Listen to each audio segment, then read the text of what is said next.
Yo, word is up, everybody. I have 4 previews for today, and I'm super excited because 2 of those previews I personally got to make and design with Dan. So let's go into that real quick before we get into the actual preview.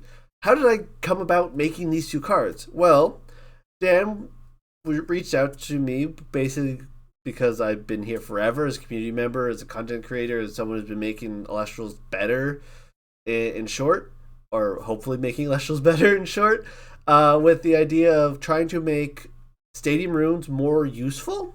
And his idea was he wanted to make runes that were only activatable when the stadiums were in play. And he specifically came and showed me Stoke the Forge. And I was like, oh, that's really cool. That's a really cool idea. So I just kind of came up with a few more ideas for the other elements and I pitched them to Dan. And he really liked Rise from the Depths and Race to the Top. Those are the 2 cards that I got to make and design. They're almost one for one exactly what I pitched them in name, in effect, in cost, everything. And I couldn't be happier. I've been playing trading card games for like 20 years. And I get to make actual trading card game like pieces that you guys can now play with. So I'm super excited. And it's hilarious because the way he told me that he was actually making them into cards and really liked the idea is maybe like a month after that conversation, he just DM'd me 2 images, one for Race to the Top, one for the art for Rise from the Depths, with no context, just dropped them in my DM. And I'm like, oh, these arts are really cool. And then maybe a few hours later, I come back to my phone, I'm like, wait a second, those are the artworks for the cards I picked.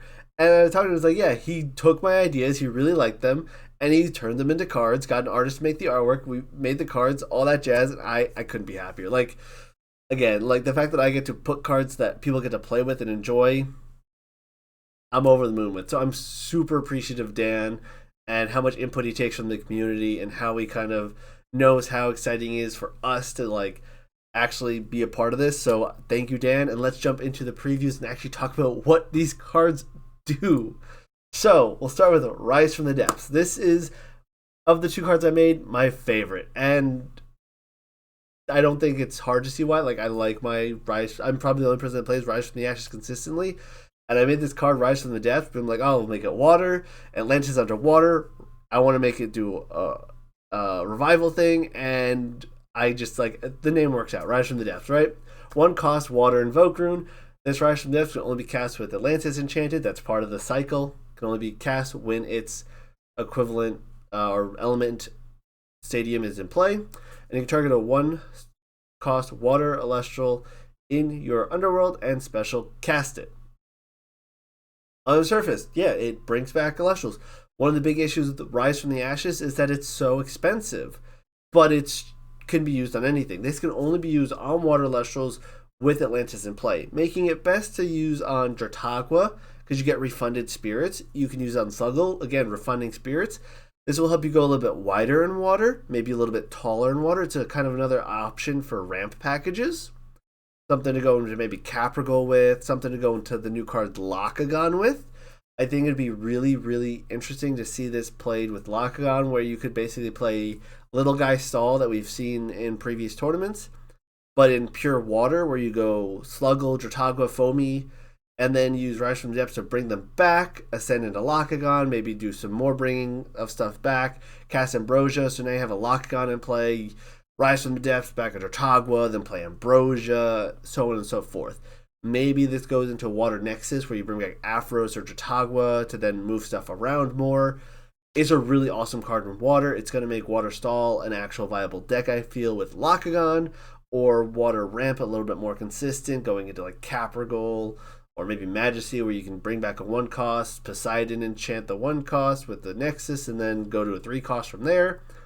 I love this card. My favorite card out of Frostfall, basically, that is revealed so far, and I'm so happy that I get to show you guys this card now, because it's been like a year since this card's designed, if not longer. Actually, man, it's probably been like a year and a half now. I have to go look. It's been a while since I designed this card, and now you guys are finally seeing it. So I'm so excited. Moving on though, because I can't stay on this all day. Race to the Top. Again, I designed this card. I am so happy. There was some slight changes with it, where it used to be attack and now it's defense because the rabbit's winning the race, right? This card I think is a card where you look at it and you go, oh, that's really good. And then you start thinking about it more and you go, oh, it's kind of bad. And then you think about it even more and go, okay, it's good again. So on the surface, you one cost Invoke Room for Thunder can only be cast if Mount Olympus is enchanted. Target 2 Elestrals, destroy the Elestral with the least defense. So when you look at it, you go, okay, I play Rabbit, I play Mount Olympus, and then target my Rabbit and their thing and blow up their thing. That's the surface of it. That's pretty good. But then you realize, okay, but now they have Rabbit. Or, okay, now I need to get Mount Olympus in play to make this worthwhile. It's a little bit finicky there. Maybe not as good. And then you kind of come back to it again and go, well, if I don't have an Elestral in play and I have Mount Olympus, I can just target 2 of my opponent's Elestrals and blow one up. Or you can play basically any Elestral with 3 defense and Mount Olympus is enough defense to destroy any of the 5 attackers. So if you say you have an Amp Up, just because it has 3 defense, that's why I'm using this as an example. So it has 4 defense with Mount Olympus into play. You race to the top, destroy the Viserys. They don't have a 5 attacker in play now. You have 4 defense, so you can possibly live a hit. Like, that's pretty good. Now, you're going to think, okay, maybe you put this into Thunder Nexus. And I don't know if it fits in Thunder Nexus. I think this goes best in like a Sonicore strategy or maybe something new with Jolton and Mount Olympus, because if you play this in Thunder Nexus, you have to basically cut out 8-ish cards to make this work. So you have to basically put in Mount Olympus, which no one really runs in Thunder Nexus. You have to put in Race to the Top, so you have to cut Earthquake or Laurels perhaps, or maybe you try to add it in somewhere else. And you generally want to put in Jolton, because just having 3 raw Mount Olympus in your deck usually isn't consistent enough, so you probably want to run 3 Jolton, 2 Mount Olympus, maybe 3 Mount Olympus, and then 2 or 3 of these. That's a lot of deck space. So I think this is going to see more play in some new Thunder strategy behind maybe Sonicore because it's an Invoke Rune, maybe behind some other weird Stadium deck that comes out. But hey, I decided to the set, enjoy it. And again, if these 2 cards cause you trouble, blame me, not Dan. They are my fault. I'm not sorry. I'm so excited you guys get to play with something I made.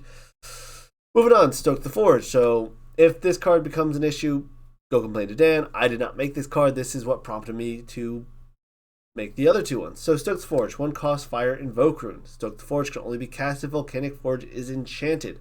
Search your deck for a 1 Spirit Fire Celestial, add it to your hand. So this is an Invoke Speed Searcher for 1. If you guys remember, Prototype Aeolus searching for 1 is really, really powerful.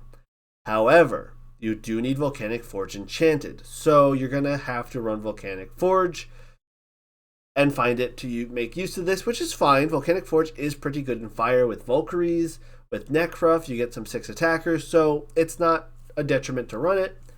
And this card's pretty good. One of my favorite things that I think you can do with this is you play Volcanic Forge, you stoke the Forge, find a Kinleo, and hey, look, you have a Nexus material on the board for that Kinleo right away. So stuff like that's going to be super interesting.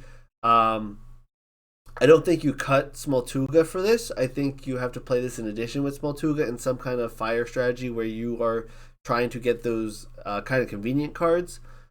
And as fire gets more kind of toolbox cards, right now your toolbox in fire is Kinleo and Warmite. Maybe you look for Comagma with this, but generally you're looking probably for Kinleo or Warmite with this card right now. Maybe Valkyries, maybe Necra for an aggressive play.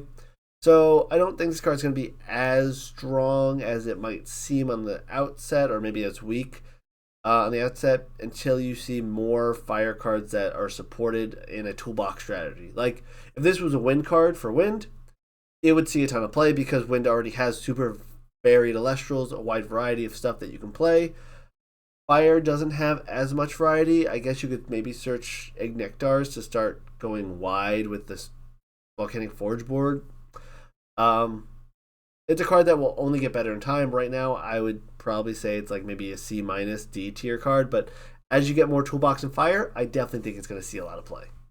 And lastly of our previews for today, Shiverroar, another stadium kind of focused card. It's a 7/5 for 2 Frost.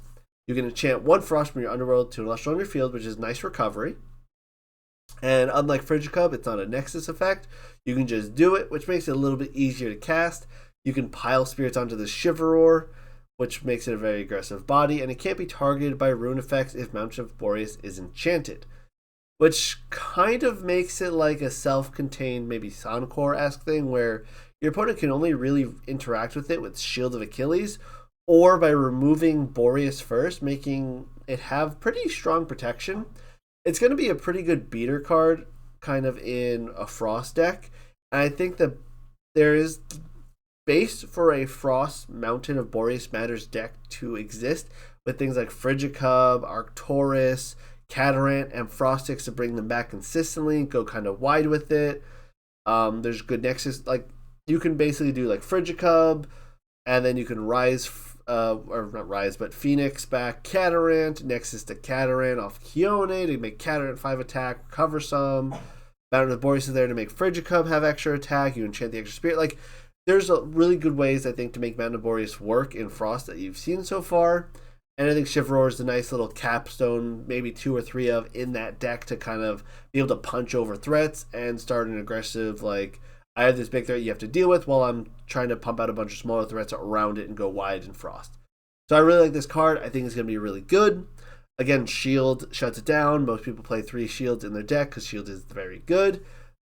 But it's a pretty powerful card, and I think having that protection of not being able to be targeted by runes is pretty good. Just look at like Voltempest. This is baby Voltempest maybe, but yeah, very good card. And that's about it for previews for today. There's going to be previews every day, so you expect to see a video from me almost every day on these previews. And I'm so happy I can finally show you some cards that I actually got to design. If you want more videos, more content, let me know. Like, subscribe, all that jazz, and I'll see you guys probably tomorrow with the next video, because there's going to be one of these every day, give or take, for the next 25 days. That's a lot of previews. See you in the next one.